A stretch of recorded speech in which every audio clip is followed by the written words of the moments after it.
Feliz que você está aqui, que Deus abençoe vocês. E o nosso curso, esse semestre, começando já no primeiro domingo de agosto, é a nossa vida em Salmos. Então, a nossa vida em Salmos. E nós vamos passear de uma forma muito edificante, em alguns salmos da Bíblia. Então, nós vimos o Salmo 100, nós vamos ver outros salmos famosos da Bíblia. E hoje, não diferente, nós vamos falar de mais um deles. Ok? Você tem uma palavra de oração? O microfone está com alguém aí? Tá rolando? Está ali? Marcos, você tem a tarefa de pegar o microfone e escolher quem vai orar. E a gente começa. Só dá o microfone para alguém aí, a gente já testa, o irmão ou a irmã já ora. Fábio, por favor, pode orar. Senhor Deus, Pai de amor, te damos graças, Senhor, pelo privilégio de estarmos aqui, Jesus, aqui reunidos para ouvir da Tua palavra, para aprendermos, Senhor, para sermos edificados, Senhor. Obrigado, Senhor, por cada família que está aqui, Senhor, nesta manhã, e bendito seja o Teu nome, Senhor. Que o Senhor use a vida do pastor Ion, Senhor, nosso professor de hoje, para ministrar os nossos corações através da Tua palavra. É em nome de Jesus que oramos e agradecemos. Amém. Amém. Vamos lá, quem sabe qual é o salmo que a gente vai estudar hoje? Só eu e o Marcos. E o Rogério, o Tony. É o Rogério que eu dei o pendrive para ele. Obrigado. Então tá. É o salmo mais famoso da Bíblia, Salmo 23. Quando eu tinha 8 anos de idade, a minha avó fez eu decorar esse salmo, Em 1975, Márcia nascendo, E eu lá, numa tarde de inverno, minha avó gostava de fazer tricô no tapete do quarto dela, e ela falou assim: hoje você vai decorar o Salmo 23. O que eu vou ganhar? Ela falou: um gorro, Ela fez um gorrinho para mim, de crochê, então eu tive que decorar o Salmo 23. Vamos ver quem sabe, aí vai falando comigo, gente, tá bom? O Senhor, Ele me faz, leva-me para junto, guia-me, faltou refrigério a minha alma, hein? Faltou refrigério a minha alma. Vamos lá. Ainda que eu ande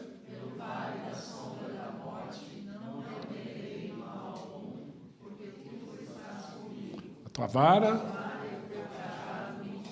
preparas-me,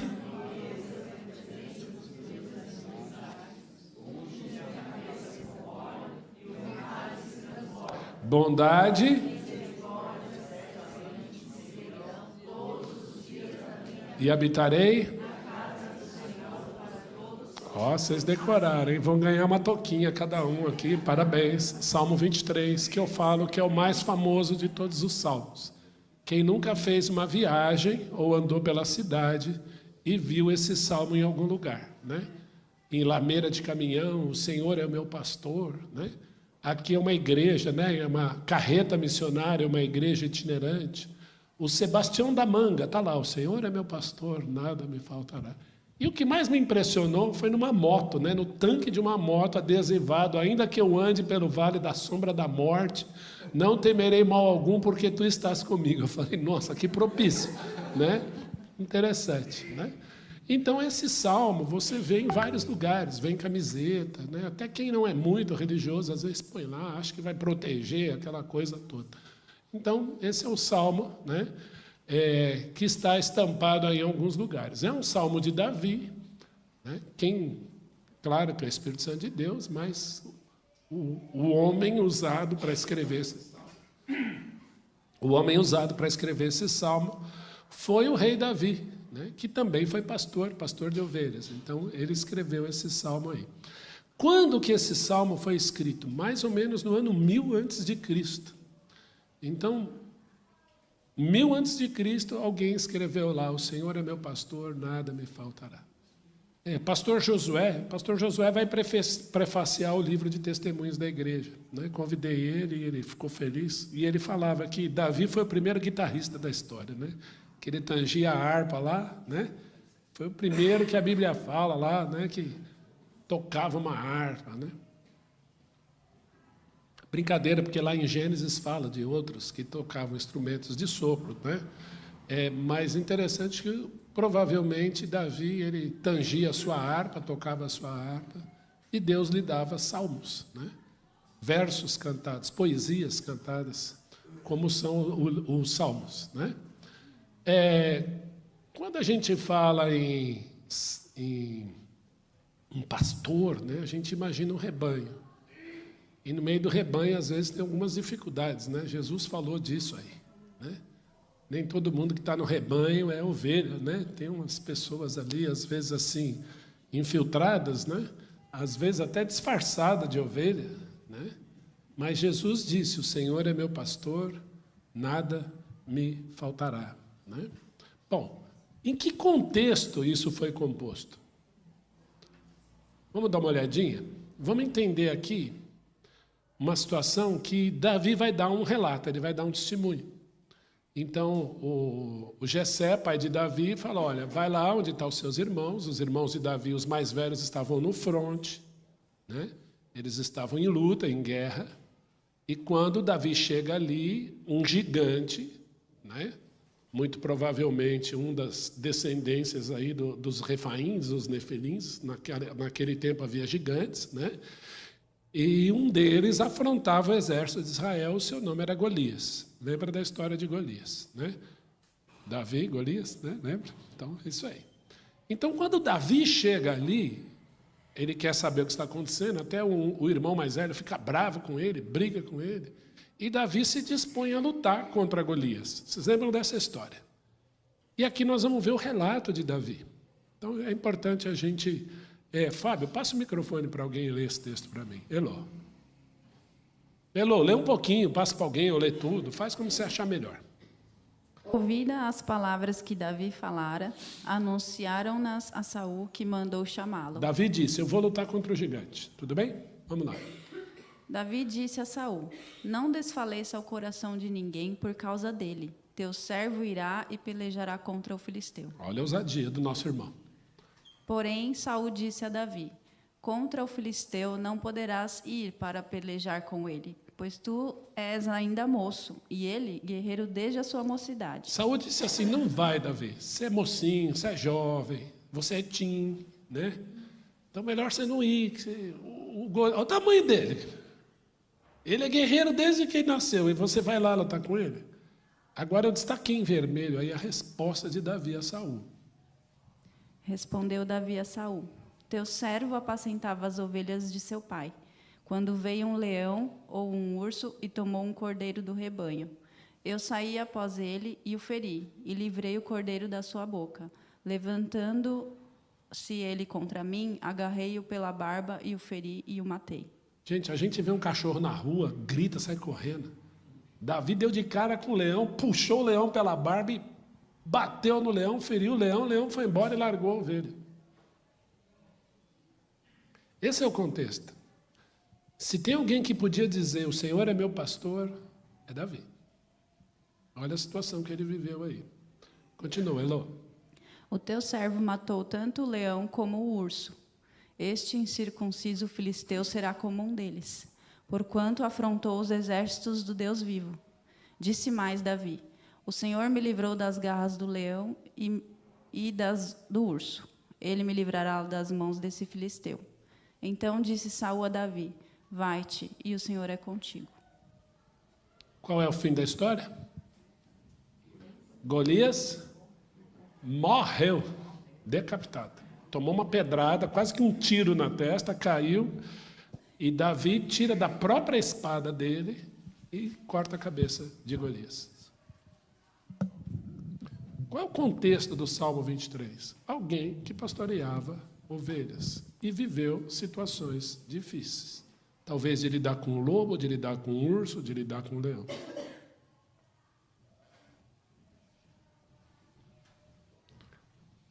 Eu coloquei aqui, né? A gente lê assim em português: o Senhor é meu pastor, nada me faltará. Eu vou começar com a palavra meu. Davi poderia ter dito assim: o Senhor é nosso pastor. Jesus é o nosso Salvador. Um dos cânticos que eu mais gostava dos vencedores antigos se chamava Cristo é Meu. Eu me lembro direitinho dessa música. Era uma mulher soprano, né? Ela tinha uma voz muito bonita e ela cantava: Cristo é meu, sim, Cristo é meu. O seu sangue por mim derramou. Quer dizer, meu. Esse meu mostra intimidade.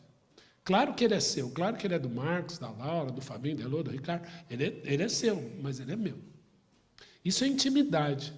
Esse Deus a quem eu sirvo, Ele é o meu pastor. Ele é que me livra das garras do leão, do urso e cuida de mim. Meu, intimidade. Quando nós estudamos Salmos aqui, nós estamos trabalhando para que você tenha intimidade com o Senhor dos Salmos. A gente poderia só fazer uma análise técnica, né, Antônio, né, Marcos? Assim, funciona assim. Mas Deus quer muito mais, que nós vivamos isso. Todas as terras, servir ao Senhor com alegria. Então, o Senhor é meu pastor, nada me faltará. Eu transliterei aí em hebraico, o que está em vermelho, está escrito assim, Salmo de Davi. E o que está em preto é o primeiro versículo, que em hebraico é assim, Salmo de Davi já começa, está na Bíblia hebraica. É assim, ó, Mitzmor il Davi Adonai roilo echsar. Isso é hebraico. Então, Salmo de Davi, Adonai, ou Yahvé, o Senhor, é meu pastor. Olha que interessante.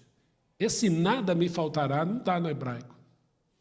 No hebraico é assim, ó, o Senhor é meu pastor e eu não careço dele. Eu não carecerei dele, ele não vai faltar comigo. Isso me remete a Romanos 8,32, o que diz lá? Aquele que não poupou ao seu próprio filho, antes por todos nós o entregou, porventura não nos dará juntamente com ele, com o filho, todas as coisas? Por isso que eu posso dizer nada me faltará, porque ele não me faltará. Esse é o sentido hebraico, o Senhor é meu pastor e ele não falha comigo. Ele não falta, eu não carecerei dele, porque ele é o meu pastor. Então, o Salmo 23:1 é a figura do pastor 100%. Não é triunfalismo, é o contrário. O Senhor é meu pastor e não há nada nele que eu vá sentir falta, porque ele não me faltará. Deu para entender? Esse é o sentido hebraico aí. Não carecerei dele, porque ele não me falta. Ele me faz repousar em pastos verdejantes e leva-me para junto das águas de descanso. Eu já falei isso aqui muitas vezes, vou repetir isso aqui muitas vezes, a aula do Marcos. Que bicho você gostaria de ser? Eu gostaria de ser um urso, eu gostaria de ser um leão, eu gostaria de ser um gato, eu gostaria de ser um cachorro, eu queria ser uma baleia para ficar no oceano a vida inteira, né? Cada um aqui pensa num bicho, nesses testes, às vezes, que a gente vê aí, né, baleia nem pensar, né? Gostaria de ser um elefante, ninguém fala esses bichos, né? Eu queria ser um peixe-espada, né? Cada um fala lá uma coisa, mas ninguém quer ser ovelha. E Deus vai usar a figura da ovelha para tipificar o seu povo, aqueles que caminham com ele. E Davi entendeu muito bem isso, quando ele disse, esse Senhor é meu pastor, ele não vai faltar comigo, todas as suas virtudes estão comigo, e ele me faz repousar em pastos verdejantes. Então, o pastor me conduz a pastos verdejantes. Lembra da multiplicação dos pães? Como é que aquelas pessoas que estavam vindo a Jesus estavam? A Bíblia diz que eles estavam assentados na relva, como ovelhas sem pastor. E Jesus vai lá e alimenta todo mundo. Ele não só me faz repousar em pastos verdejantes, ele me alimenta, ele me dá descanso, mas ele me leva também às águas tranquilas. Ele sabe qual é a melhor água que eu devo beber. Uma vez eu coloquei aqui uma ilustração de uma água da torrente e uma garrafinha de água, semelhante a um jarro de água. Eu não sei se você já fez uma caminhada, fez uma trilha, recentemente vocês tiveram oportunidade de beber uma água da torrente, aquela água que vem da montanha. É diferente. é uma água diferente. Lá no Parque Nacional do Caparaó, quando você começa a trilha, tem aquela água vindo ali geladinha, você enche o seu cantil e vai. Essa é a melhor água, e é essa água que Jesus te dá. Eu lembro uma vez que eu fazia uma trilha de bicicleta no sul de Minas, e estava pedalando, e tinha uma fonte de água lá, uma biquinha de água. E tinha um senhor muito simples, e eu lembro bem da feição dele, era um senhor já marcado pela idade, né? Muito provavelmente, pela história que ele me contou, descendente de escravos ali. E aí eu parei para beber água. E ele falou assim: você está um bitelo de tão grande, por isso que você faz exercício. Eu falei: mais ou menos. Você quer água? Eu vou apanhar para você. E aí ele pegou a caneca que ele usava, encheu de água e me deu. Foi uma das águas mais gostosas que eu tomei na minha vida. E o nosso Deus é assim, né? Ele nos leva às melhores águas, às águas tranquilas, de descanso. E as ovelhas não têm medo, não é água agitada, né? Olha aqui, o cuidado que ele tem de nos levar a pastos verdejantes e a beber das águas tranquilas. Esse é o nosso Senhor. Que cuidado maravilhoso, né? Vamos caminhar. Guia-me pelas veredas da justiça, por amor do seu nome. Eu pergunto, a gente gosta de ser guiado? Deixa eu ouvir vocês um pouquinho.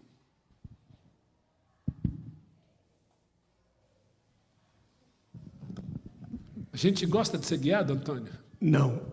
Nós Que nascemos convicção. nós nascemos para comandar. A gente quer comandar. A gente Quem mais? tem que aprender a ouvir. Que mais? Pera. Não fala, não entra nessa. Então, quando você perguntou, a gente gosta de ser guiados, logo veio na minha cabeça fazer um passeio com um guia turístico. Já veio na minha cabeça. Então, Você fez isso agora, recente, né? É legal, porque você vai ouvindo, você vai vendo coisas que você não enxergaria se não tivesse alguém te guiando. Muito legal isso. Tem que Em ser 2022, eu fui fazer um casamento no Tocantins, eu e a Márcia, poxa, a gente vai para lá, vamos conhecer o Jalapão, hoje, agora ou nunca. Foram 5 dias de viagem e tal, a gente pegou, e a presença do guia foi fundamental. Senão eu ia me perder ali, me soltasse ali, eu ia chorar. É isso aí. Quem mais? A gente gosta de ser guiado? A Márcia quer falar.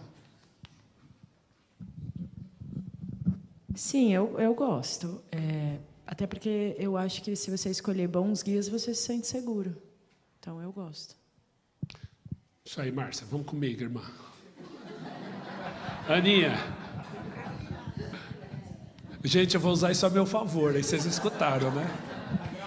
Tá gravado. Essa questão de ser guiado, desde pequenininho, desde a infância, a criança ela não gosta de ser guiada. Né? Você fala para ela, faça isso que é melhor para você, e ela não vai fazer, porque ela quer fazer a vontade dela, não do guia que está querendo levar ela para o caminho certo. Você tem vivido isso, né, Ana? Tenho, muito. Mas você lembra quando você era criança, a mamãe falava assim, leva a blusa para a escola? E Não a gente levava, falava, depois passava frio. olha que calor, né? Aí dava 5 da tarde, virava o tempo. Passava Você frio. falava, aquela bruxa, como é que ela sabe? Não era assim? Em Gênesis, né, pastor, já fala que quando Deus está passando para Adão, fala que tudo, você comanda tudo, você vai dar nome, você vai ser... Então, é por isso que eu falo que... A gente não gosta, né? Mas o texto diz assim, né? Guia-me pelas veredas da justiça. Vou pegar o exemplo que a Ana deu aqui, né? Os pais, segundo melhor lhes parece, né? Querem nos educar nas veredas da justiça, naquilo que é justo. Filho, estuda. Filha, vai por aqui. Olha, isso aqui é bom, isso aqui não é. E, às vezes, a criança, mesmo adolescente, às vezes até já se impacienta, mas é guia. O guia, ele leva a gente aos melhores lugares, né? Ele nos dá segurança, os melhores caminhos. Elô. Mais uma mãe falando, 3 filhos, oremos. Elô. Na verdade, é um comentário ali, como Davi é humilde, porque ele fala, guia-me pelas veredas da justiça. Aí a gente pensa, né, bom, se eu estiver no caminho justo, eu vou ser feliz, tudo vai dar certo. Mas isso não é para a nossa glória, é por amor do nome dele. Então, ele quer caminhar pelas veredas para que o nome de Deus seja engrandecido. Então, isso é muito profundo. A gente olha para a história de Davi, Elô, a gente viu que ele não viveu isso 100%. A gente sabe o que aconteceu com Batseba, os filhos, tal, toda a história de Davi. Mas quando a Bíblia fala que é um homem segundo o coração de Deus, né, por amor do seu nome, Davi almejava isso, o amor do seu nome. Quando Deus fez as promessas a Abraão e toda a história de Israel, vamos colocar aqui, todo o alicerce bíblico das promessas do Senhor, está que ele é fiel ao seu nome. Então, quando Davi fala isso, é muito forte, né? Não é por mim, é o que você está falando, não é por amor a mim, mas por amor ao seu nome, à sua santidade. E Deus vela pela sua santidade. Ele não é homem para que minta, né? Em Hebreus capítulo 13 diz que, mediante duas coisas das quais é impossível que Deus minta. A primeira, Ele mesmo. A segunda, né, a sua palavra que é fiel, Ele não pode falhar. Deus não mente. Então é isso. Guia-me pelas veredas da justiça por amor do seu nome. É isso aí, observação muito bem dada, né? Acho que é isso. Mais alguém quer comentar? Posso seguir? Gente, a gente gosta que vocês participem, tá bom? Por amor do seu nome. Ops. Aqui, ó. O que o pastor faz? Ele guia. Ele vai conduzindo. Por amor do seu nome. Vai lá, Fábio, lê para mim. Ainda? Ainda que eu ande pelo... Não, Fábio, é para você ler aqui, ó. Aí tá Brincadeira, difícil, pastor. brincadeira, vai lá. Ainda que eu ande. Ainda que eu ande pelo vale da sombra da morte, não temerei mal nenhum, porque tu estás comigo. A tua vara e o teu cajado me consolam. Que vale é esse? Acho que é o dia a dia. Que vale é esse? Alguém quer falar? Pode falar, Dava. Que vale é esse? Não, valer. O vale. Que vale é esse?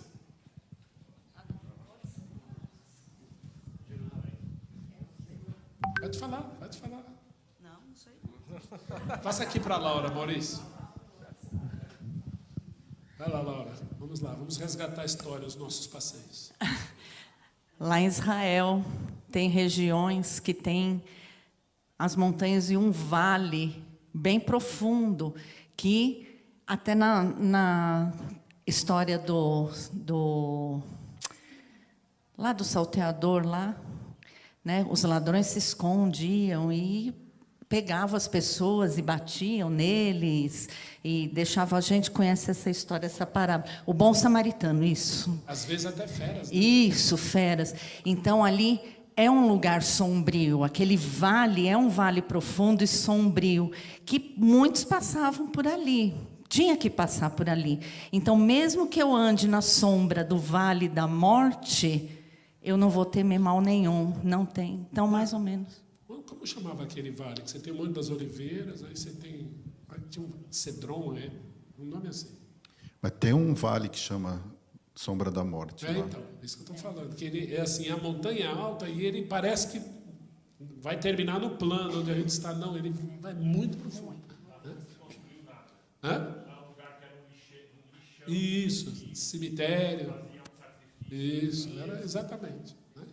É disso que o salmista está falando. Ainda que eu ande, não é pelo vale da morte, é da sombra, né? Porque se fosse da morte, ninguém sairia, né? Não temerei mal nenhum. E o que é bonito aí? Eu deixei em vermelho. Tu estás comigo.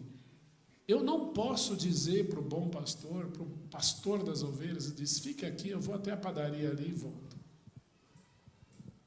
O crente não pode dizer isso jamais. Senhor, eu estou indo trabalhar, fica em casa, me espera, depois eu te conto como foi meu dia. Pode dizer isso? Jamais. Para pensar que aonde eu vou, Ele vai. Ele está comigo. Não há nenhum lugar que você fala assim, Deus não está me vendo aqui. Deus não está sabendo o que eu estou pensando aqui. Deus não está aqui nesse lugar porque eu estou bem escondido. Tem um salmo que nós vamos estudar, que é o famoso 139, né? Eu vou só ler aqui um pedacinho, tá? Eu não coloquei lá, Rogério, mas não se preocupa não. Eu vou só ler aqui, vocês ouvem atentamente aí, ó. Olha o que ele diz aqui. Tu me cercas por trás e por diante, sobre mim pões a tua mão. Para onde me ausentarei do teu espírito? Para onde fugirei da tua face? Se subo aos céus? Vou pegar um paraglider lá, Deus não está. Não, lá estás. Se faço a cama no mais profundo abismo, lá estás também. Se tomo asas da alvorada e me detenho nos confins dos mares, ainda lá me haverá de guiar a tua mão e a tua destra me susterá. Se eu digo, as trevas me encobrirão e a luz ao redor de mim se fará noite, até as próprias trevas não te serão escuras, e trevas e luz são a mesma coisa. Uau! Eu não posso me esconder dele. Tu estás comigo. Nas situações mais difíceis, nos vales sombrios, ele está comigo o tempo todo. Fábio. Quando eu vejo o Vale da Sombra da Morte, me veio à cabeça uma experiência que eu tive quando a gente foi uma vez lá na Missão Sena. A gente entrou lá naquele campo onde as pessoas, usuários de drogas, ficavam ali, né, para chamar as pessoas para ir para a Casa Amarela. E o interessante é que, assim, às vezes a gente não tem noção de que existe um lugar assim, né? E quando a gente pôs o pé ali, é interessante que, assim, você só consegue entrar ali se você falar, olha, eu sou da Casa Amarela, entendeu? Então, eles reconhecem isso e eles não vão mexer com você. Porque um cidadão comum, se passar ali, ele vai ser assaltado, ele vai ser, sei lá, apedrejado, machucado. Então, a gente vê, assim, na prática, numa situação dessa, o cuidado de Deus, entendeu? Me veio à cabeça essa experiência, eu achei que... Interessante, né, Fábio? Já passo para o Betinho. Quando a gente vive algumas experiências, ou ouve relatos, né, de conversão, né? Eu lembro de um bispo de uma determinada igreja, ele estava preso. E a situação dele era assim, de muita revolta, era um homem totalmente avesso ao Senhor. E ele estava na cela, para você ter uma ideia, os carcereiros tinham medo dele. Aí veio uma página de uma Bíblia voando. Ele caiu dentro da cela dele e ele deu. Ali foi o encontro dele com Jesus.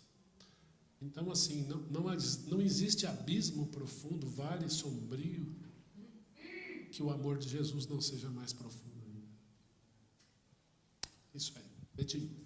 Eu ia perguntar sobre se existe essa conexão com Moisés no deserto, essa menção de vale, deserto, porque ele também cita a tua vara, o teu cajado, né? E são escritas bem distantes uma da outra, né? Sim.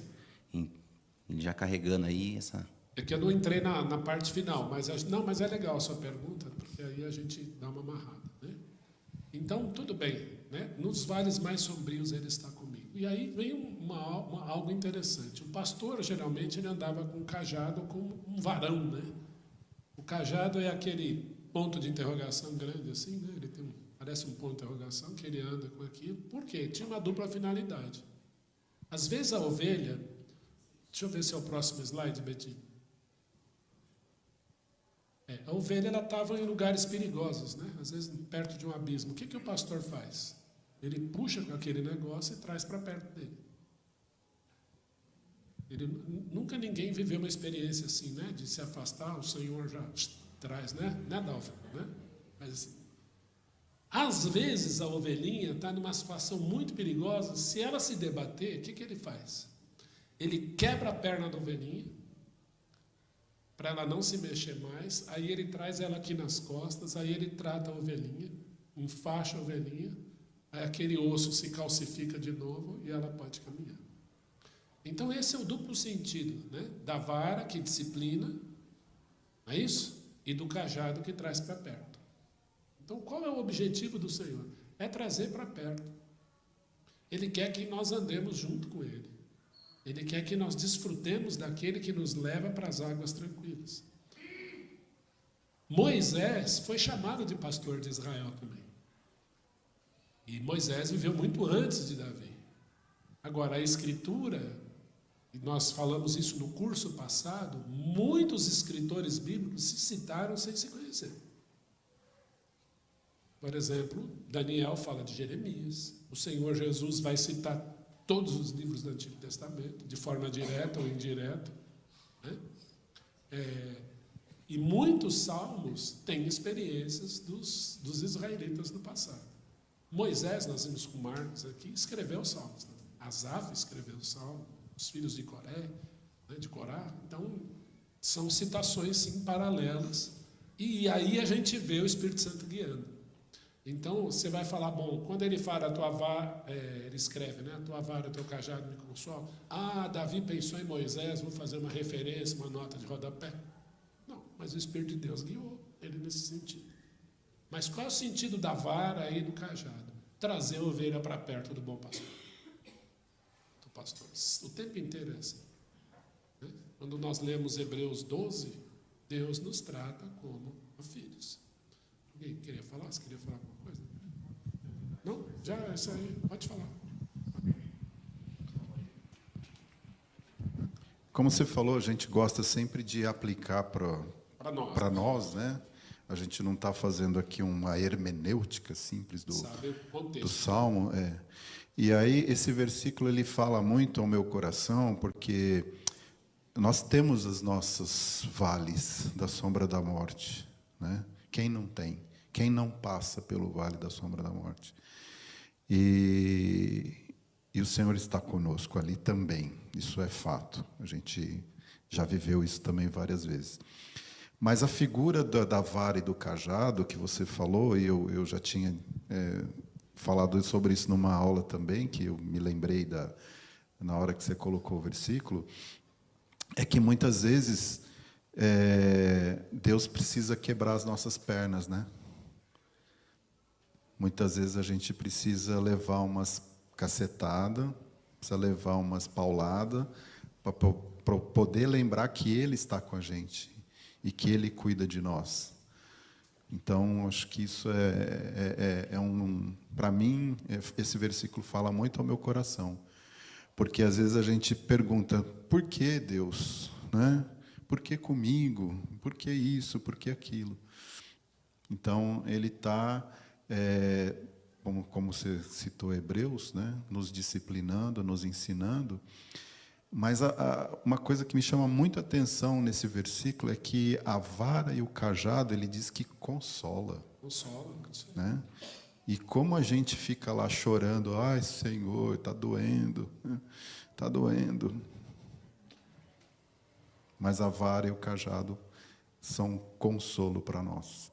Se não fosse aquele raio, né? Aquela pedrada, aquele infortúnio, estaria eu perto do Senhor sentindo o consolo dele? Às vezes ele faz isso mesmo. Tá, vem para cá. Anda perto de mim, é melhor. Depois a Eunice, pode falar. Não, Deus usa a ovelha justamente por isso, né? Que é o animal mais dependente que tem, que não consegue nem tirar algo tem que passar uma mosca da vista, porque ele precisa do cuidado de uma ovelha, de um Deus, né? A Vale da Sombra da Morte também, um dos estudos que eu fiz desse aí, fala que era um vale onde era deixado os doentes, principalmente os rancenias, que tinham rancenias, né? E que conviviam ali e viam um a um morrer. Então é aquele vale que você sente a presença da morte em todos os momentos. E Ele está comigo o tempo inteiro. E nos cura. Deixa eu falar enquanto o microfone vai para a Eunice. Uma das subidas do Parque Nacional do Caparaó, né? O Cássio foi lá comigo uma vez. Você sobe 4,5 km, descansa, depois você sobe mais 4,5 km até chegar no topo e ver o sol nascer. Né? Lembra, né, Luciana? Sofreram lá, né? Márcia também. Para Márcia casar, ela teve que subir lá comigo, senão não ia dar certo. Né? Mas alguns se aventuram a subir num burrinho. Né? E se você soltar o burrinho, ele volta sozinho para a cocheira dele. A ovelha não faz isso. precisa do pastor a guiar. Quando fala vara e o cajado, são duas coisas diferentes ou é o mesmo? Pode ser um, pode ser os dois. Às vezes ele andava com um, às vezes ele andava com dois. Tem as duas coisas. Aquele cajado tradicional, ele tem a função de bater e de trazer para perto. Então, na figura do pastor, às vezes existem as duas coisas. Então, só para registrar. Davi menciona como dois. Né? Tá. E é isso, né? A ovelhinha no braço do pastor ou caminhando com ele. É isso? Mais alguém? Desculpa, posso caminhar um pouquinho? Quem está com o microfone aí? É Eunice? Só, leia aí, Maurício, daí. Preparas uma mesa na presença dos meus adversários, unge-me a cabeça com óleo, o meu cálice transborda. Esse versículo ele é bem emblemático. Vamos lá, pergunta aqui de cultura hebraica. Qual o momento de maior intimidade na cultura hebraica? Entre pessoas. Vou te dar uma dica. Hinematov Manaim Shevet Ahim Gamiahad. Entendeu? Oi? Pode falar, Niva. Na mesa. Sentar-se à mesa. Lembra de Jesus na ceia? Aquilo é intimidade. Se alguém ouvir a minha voz e abrir a porta, entrarei em sua casa, cearei com ele e ele comigo. Intimidade. Olha como é bom e agradável que eu citei hebraico aqui, os irmãos sentarem-se à mesa como um. E Davi, do nada, ele fala assim: preparas-me uma mesa na presença dos meus adversários. Será que era para discutir o tarifaço? O que Davi está dizendo aqui? Quem arrisca? Conciliação? O que mais?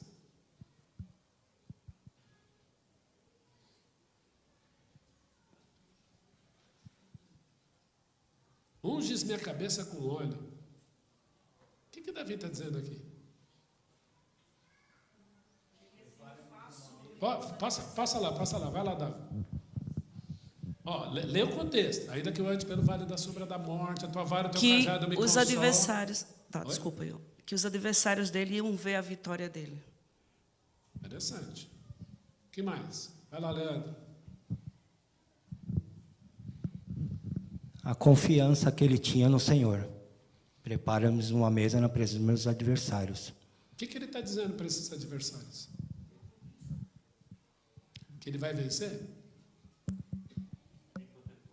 Que ele tem um protetor? O que significa unges minha cabeça com óleo, meu cálice transborda? Que ele foi ungido rei de Israel. Há uma menção messiânica aqui, que aquele que seria ungido é profeta, sacerdote e rei, vitorioso sobre o pecado, e o meu cálice transborda. Ou seja, ele terá provisão de Deus, e mesmo na presença dos inimigos, ele é mais que vencedor. Vamos dar uma olhadinha nisso aqui. Na presença dos meus inimigos. Olha lá Colossenses 2. Quem lê aí? Maurício, dá o microfone para alguém, a pessoa lê. Só, pode ler, minha irmã, por gentileza. Cuidado que ninguém vos venha a enredar com sua filosofia e vãs sutilezas, conforme a tradição dos homens, conforme os rudimentos do mundo e não segundo Cristo. Aqui já nos mostra dois inimigos, o mundo e a nossa própria carne. Continua. Porquanto nele habita corporalmente toda a plenitude da divindade. Quem é Jesus hoje? Alguém que está nele 100% da divindade. Há um homem no céu hoje que é 100% Deus, à destra do Pai. Continua, por favor. Também nele estáis aperfeiçoados. Ele é o cabeça de todo principado e potestade. Jesus é maior que os anjos, principados e potestades. Continua, por favor. Nele também fostes circuncidados, não por intermédio de mãos, mas no despojamento do corpo da carne, que é a circuncisão de Cristo. Pode continuar? Por favor. Tendo sido sepultados juntamente com ele no batismo, no qual igualmente fostes ressuscitados mediante a fé no poder de Deus que o ressuscitou dentre os mortos. Ele venceu a morte. E naquela identificação com ele, nós ressuscitamos para andarmos em novidade de vida. Continua, por favor. E a vós outros, que estáveis mortos pelas vossas transgressões e pela incircuncisão da vossa carne, vos deu vida juntamente com ele, perdoando todos os nossos delitos, tendo cancelado o escrito da dívida que era contra nós e que constava de ordenações, o qual nos era prejudicial, removeu inteiramente, encravando-o na cruz, e despojando os principados e as potestades, publicamente os expôs ao desprezo, triunfando eles na cruz. O que aconteceu na cruz, gente? Obrigado, irmão. O que aconteceu na cruz? O que foi julgado na cruz? Pode falar, eu vou repetindo aqui. O que é peveza?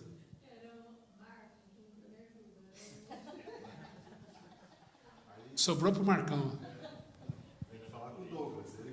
Então, o que é o P? Pecado. Então, ele pagou o preço dos meus pecados. V. Velha natureza, o velho homem. Então, quando Jesus morreu, ele pagou ali os meus pecados e julgou a minha velha natureza. Eu vou crucificar o Ion. E eu fui crucificado com Cristo. Paulo disse, eu fui crucificado com Cristo, porque ele se achava bom? Não, porque Cristo literalmente me pegou e colocou lá. E o SA? Não, o SA é Satanás e seus demônios. Foram julgados na cruz. Preparas-me uma mesa na presença dos meus adversários. O que ele está dizendo? O meu Deus, aquele que foi ungido com óleo, triunfou sobre os meus inimigos. E o meu cálice transborda. Jesus tomou o cálice da ira do Pai, para o teu cálice poder transbordar. Isso é muito forte. Nós tomaremos um vinho novo na presença dele um dia.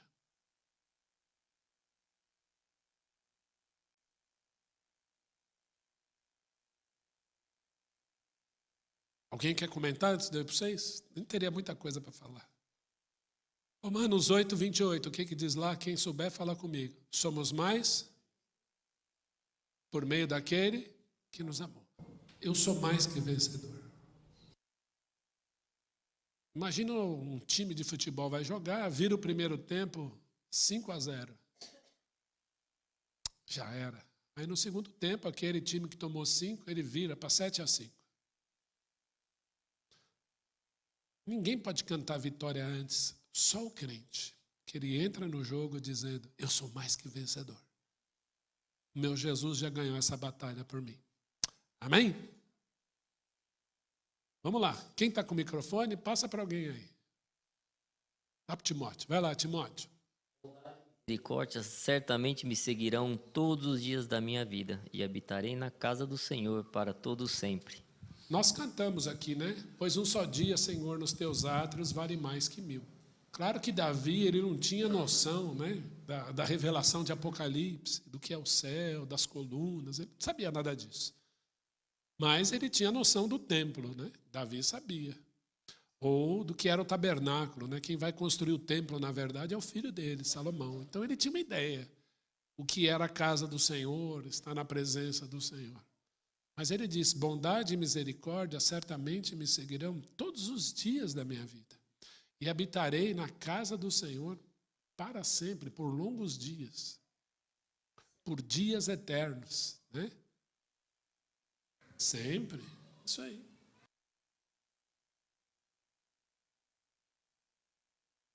O Salmo 23 tem 3 verbos que eu queria destacar aqui. Deixa eu só voltar aqui, que eu destaquei um verbo aqui, né? Me seguirão. A bondade e a misericórdia. Um Deus gracioso, um Deus misericordioso. Vocês sabem a diferença entre graça e misericórdia. Graça é você ganhar o que não merece. Misericórdia é você não ganhar o que merece. Então Deus, ele simplesmente não te condena, porque o Filho pagou o preço e ainda Ele te dá a vida eterna. Esse é o sentido de perdão.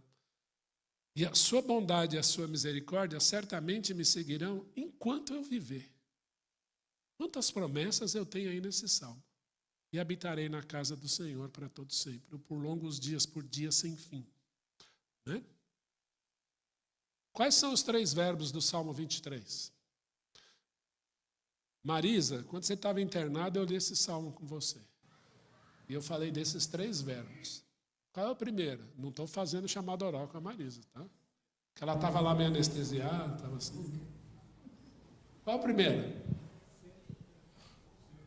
O primeiro é levar, ó. O Senhor é meu pastor, nada me faltará, Ele me faz repousar em pastos verdejantes. Quem leva? É aquele que está à frente, ele faz assim, ó, vem, estou te levando para lá. O que eu gosto desse primeiro verbo é que ele vai à frente. Não tem nenhum lugar que você vai pisar amanhã que Jesus não tenha pisado na frente. Parou para pensar nisso? Senhor, tem aquela reunião amanhã com aquele chefe, aquele projeto. Ele já está lá antes de entrar na sala. Crente não crê nisso, mas tem que crer. Ele me leva, ele me conduz. Qual é o segundo verbo? Eu vou colocar aqui, estás comigo. O levar, o guiar, né, ele vai à frente porque ele conhece o caminho. É o estar. Ainda que eu ande pelo vale da sombra da morte, não temerei mal algum, porque tu... O que é estar comigo? É à frente, atrás ou ao meu lado? Então ele vai à frente, agora ele está ao meu lado. E qual é o terceiro verbo? Bondade e misericórdia certamente me... É o verbo seguir. Ele vai à frente, ele vai ao meu lado, ele está atrás. Você nunca está sozinho. Eu lembro do coro de Vila Mariana cantando isso, né? Você nunca andará sós. Era bonito ouvir aqui. Meu Deus vai à frente, Ele vai comigo, Ele vai atrás de mim. Só Ele pode fazer isso. Ir à frente, ao meu lado e me seguir. E não é que Ele me segue, é porque Ele vai à frente, Ele me segue. É porque Ele está ao meu lado, Ele me segue. Ele me cerca por detrás e por diante, sobre mim põe a tua mão. Salmo 139. Eu não estou sozinho. E quantas vezes eu quero fazer do meu jeito?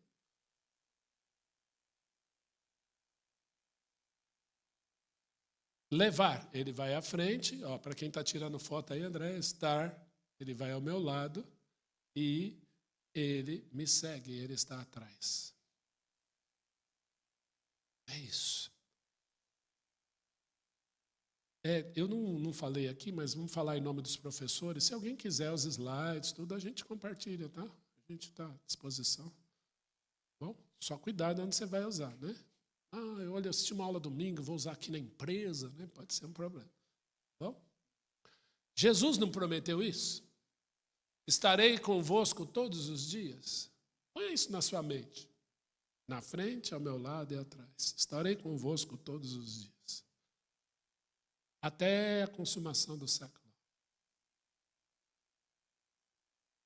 Pergunta: quem é o pastor do Salmo 23? Davi fala, Jesus é meu pastor, nada me faltará. Como é que eu sei que é ele? Tetragrama? Betinho, vou usar da sua pergunta. A Bíblia se explica? Eu não sei quantos já fizeram isso.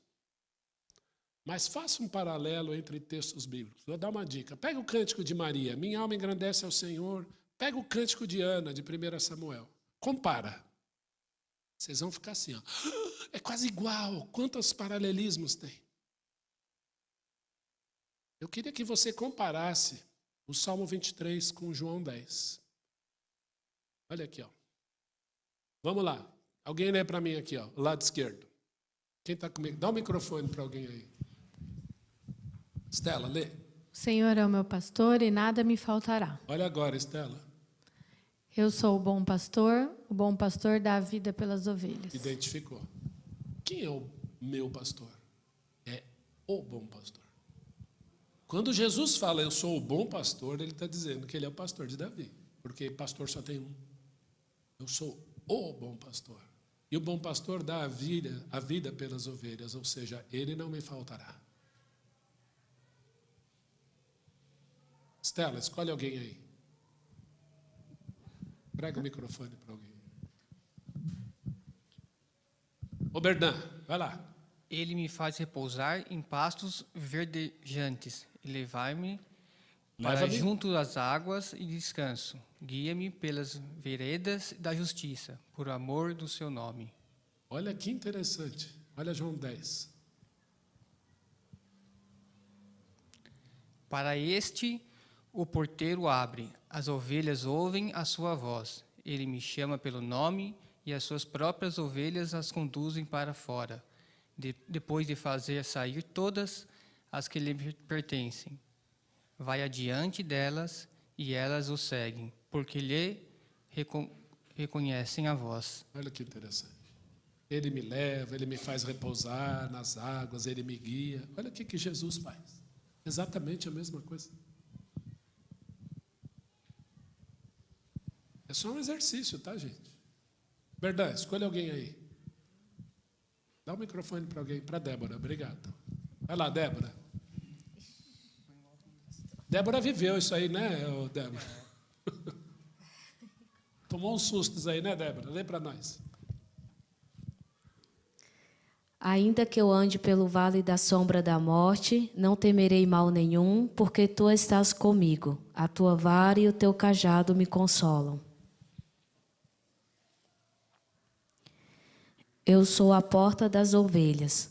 Todos quantos vierem antes de mim são ladrões e salteadores, mas as ovelhas não lhes deram ouvido. Eu sou a porta. Se alguém entrar por mim, será salvo, entrará e sairá e achará pastagem. O ladrão vem somente para roubar, matar e destruir. Eu vim para que tenham vida e a tenham em abundância. Eu sou o bom pastor. O bom pastor dá a vida pelas ovelhas. Fechou a conta?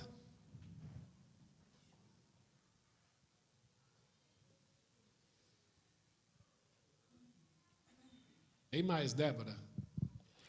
Espera aí, você já leu aqui.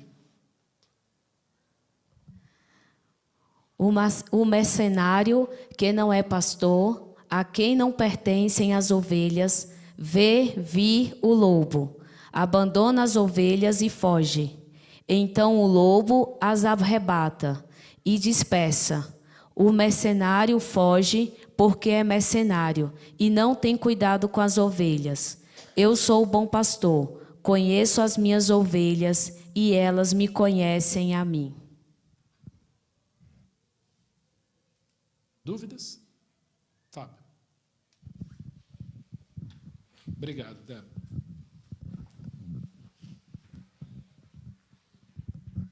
Tem vários textos que fazem assim esse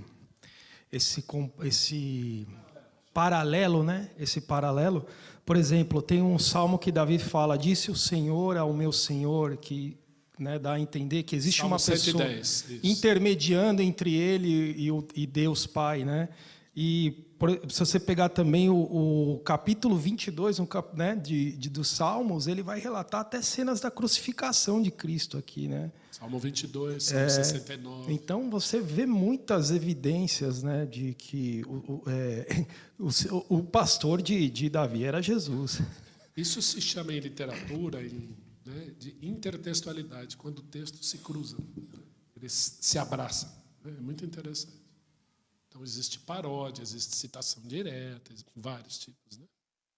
Mas isso a gente falaria em um outro momento.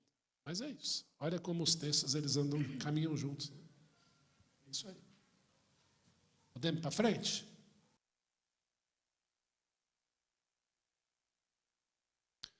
Fábio, passa para alguém aí. Laura. Seguirão todos os dias da minha vida, e habitarei na casa do Senhor para todo sempre. Olha que lindo o que Jesus fala aqui em João agora. Laura. Ainda tenho outras ovelhas, não deste aprisco. A mim me convém conduzi-las. Elas ouvirão a minha voz, então haverá um rebanho e um pastor. Por isso o Pai me ama, porque eu dou a minha vida para reassumir. Ninguém a tira de mim, pelo contrário, eu espontaneamente a dou. As minhas ovelhas ouvem a minha voz, eu as conheço, e elas me seguem. Eu lhes dou a vida eterna, jamais perecerão, e ninguém as arrebatará da minha mão. Aquilo que meu Pai me deu é maior do que tudo, e da mão do Pai ninguém pode arrebatar. Eu tenho certeza que o Senhor Jesus, ao dizer essas palavras em João 10, ele lembrou do Salmo 23. Eu não tenho dúvida. E de mim. E de mim. Não tenho dúvida. Então, quem é o pastor? É o próprio Senhor Jesus. E o texto termina, né? Eu e o Pai somos um. E aqui a gente vai caminhando para o fim da aula. Eu pergunto, nas mãos de quem você está? Nós gostamos de pastoreio? Se a gente não gosta, né, nem do pastoreio humano, imagina aqui, né, do Senhor. Muitas vezes nós não queremos. É do meu jeito, é do meu jeitão. Nós gostamos que o pastor nos guie. Qual é a lição aí do Salmo 23, nesse paralelo com João 10? Que o bom pastor cuida de mim, que o bom pastor me protege, que o bom pastor me guia, que o bom pastor me provisiona com água e alimento, que o bom pastor me dá segurança, ele me dá vida eterna e ele é meu. Faltou alguma coisa? Mas, muitas vezes, nós não gostamos disso, né? Então, vou pedir para o Rogério passar aquele videozinho lá. Talvez você se identifique com isso aqui, ó. Vamos lá.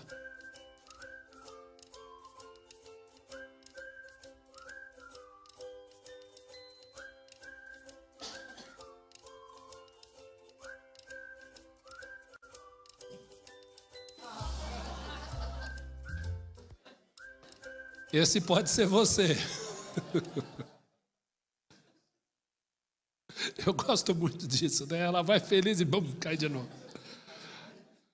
Né? Põe de novo, Rogério. Tem alguns aqui. Né? Por favor, Rogério. Aumenta um pouquinho, Luca. Aumenta a musiquinha.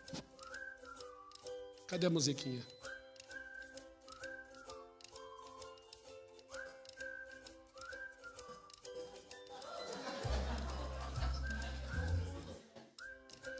As ovelhinhas do Senhor, né?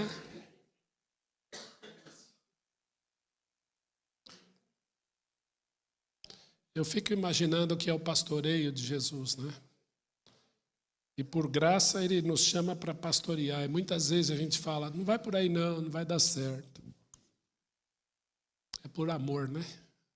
É sempre por amor. Que Deus nos abençoe, que o Senhor Jesus nos conduza às águas tranquilas. Vamos falar esse salmo, a gente termina? O Senhor é meu pastor, nada me faltará. Ele me faz repousar em pastos verdejantes. Refrigera a minha alma. Guia-me pelas veredas da justiça, por amor do seu nome. Ainda que eu ande pelo vale da sombra da morte, não temerei mal algum, porque tu estás comigo. A tua vara e o teu cajado me consolam. Preparas-me uma mesa na presença dos meus adversários. Unges minha cabeça com óleo. O meu cálice transborda. Bondade, misericórdia, certamente me seguirão todos os dias da minha vida. E habitarei na casa do Senhor para todo sempre. Deixe-se guiar pelo bom pastor todos os dias. Amém? Alguém tem alguma pergunta? Pode perguntar, irmã.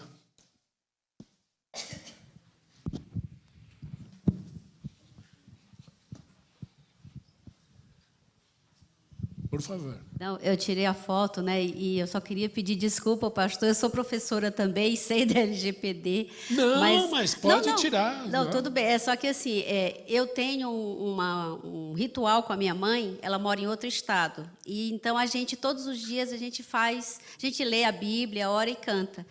E há uns 3 meses atrás, a gente leu exatamente o Salmo 23, porque eu sempre, quando eu estou dirigindo, às vezes, eu falo, mãe, lê o Salmo 23, porque eu já sei de cor. Tá vendo? E algumas coisas que a gente falou, né, que Deus, ela lê às vezes, e aí eu vou comentando, falaram exatamente disso. Por isso que eu tirei a foto, porque daí, quando eu falar com ela, eu falei, mãe, olha, hoje na escola dominical foi uma coisa que a gente já falou há muito tempo. Então, assim, eu fiquei pensando, né, como Deus fala em lugares diferentes, momentos diferentes, mas a palavra dele é uma só. O corpo de Cristo é por um, isso que eu né? tirei. É muito bonito isso, né? Às vezes nós estamos assim, ouvindo alguma coisa, é um irmão, uma irmã, e aquilo nos edifica, né? E depois, se a irmã quiser, eu compartilho os slides com você. Mas aí é só porque, como geralmente eu falo por telefone, aí para ela não... bom. Mas aí eu comento... Qual estado que tua mãe está? Ela mora no Ceará, Fortaleza. Ceará. Oxe, Fortaleza, valha-me Deus. Qual é o nome muito dela? Obrigada. Neuma. Neuma? Tá, vamos orar por ela muito aqui, obrigada, no final da aula. Deus abençoe. A Nívia queria falar também. Pera, deixa eu chegar o microfone.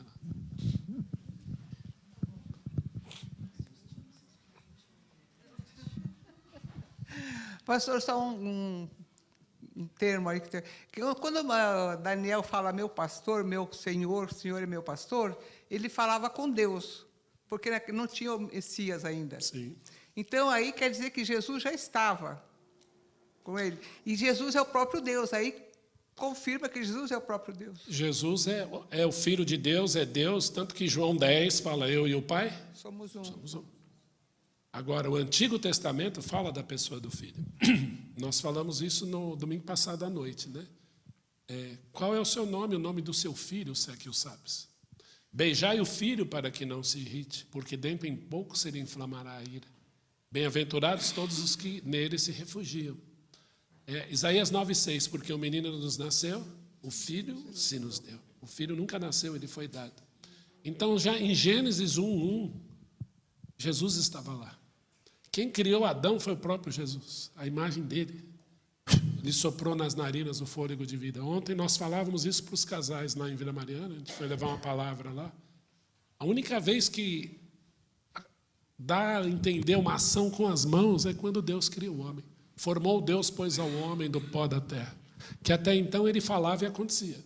Aquelas 55 vozes de comando em Gênesis. Quando é o homem, ele dá forma a ser, ele faz isso. Então, nós vamos vendo aí, ao longo da Escritura, o Senhor Jesus sendo revelado. E ele se faz Salvador. Mas, nunca, em algum momento, Jesus fala, não, eu não sou Deus, pelo contrário. Quando Filipe perguntou, mostra-nos o Pai, isso nos basta. O que Jesus responde para ele?